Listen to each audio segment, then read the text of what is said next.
నుంచి రాష్ట్ర ప్రభుత్వం చేపట్టిన మహాలక్ష్మి ఉచిత ప్రయాణం మహిళలకి ఆడపిల్లలకి అదేవిధంగా థర్డ్ జెండర్కి టీఎస్ఆర్టీసీ యాజమాన్యం చాలా సక్సెస్ఫుల్గా ఇంప్లిమెంట్ చేయడం జరుగుతుంది. చాలా చోట్ల అనూహ్య స్పందన వచ్చింది. రికార్డ్ స్థాయిలో ప్రయాణికులు మా బస్సులో ప్రయాణం చేయడం జరుగుతుంది. బట్ ఈ ఒక పథకం ఇంప్లిమెంట్ చేయడంలో యాజమాన్యానికి ముఖ్యంగా మన సిబ్బంది కూడా కొన్ని సమస్యలు తెలియెత్తుతున్నావు.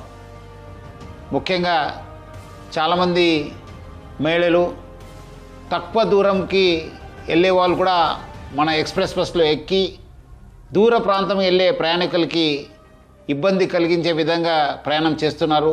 వాళ్ళందరికీ కూడా నా తరఫు నుంచి యాజమాన్య తరఫు నుంచి కోరుతున్నాను, మీరు తక్కువ దూరంలో వెళ్ళే వాళ్ళైతే వెలుగు బస్సులో ప్రయాణించాలని చెప్పి నేను మరీ కోరుతున్నాను.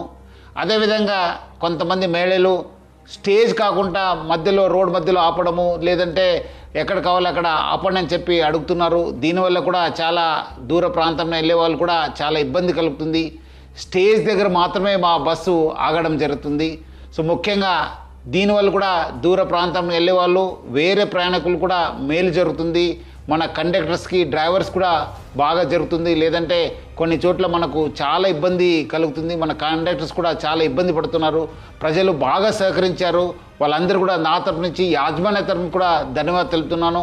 వచ్చే రోజు కూడా ఈ ఒక స్కీమ్ని ఇంప్లిమెంట్ చేయడానికి మహిళలు, ఆడపిల్లలు, థర్డ్ జెండర్ వాళ్ళందరూ కూడా సహకరించాలని చెప్పి నేను మరి యాజమాన్య తరఫు నుంచి అందరు కోరుతూ, మహిళా లోకానికి, ఆడపిల్లలకి, థర్డ్ జెండర్ అందరూ కూడా నేను యాజమాన్య తరఫు నుంచి కూడా సహకరించేందుకు పేరుగా ధన్యవాదాలు తెలుపుతున్నాను.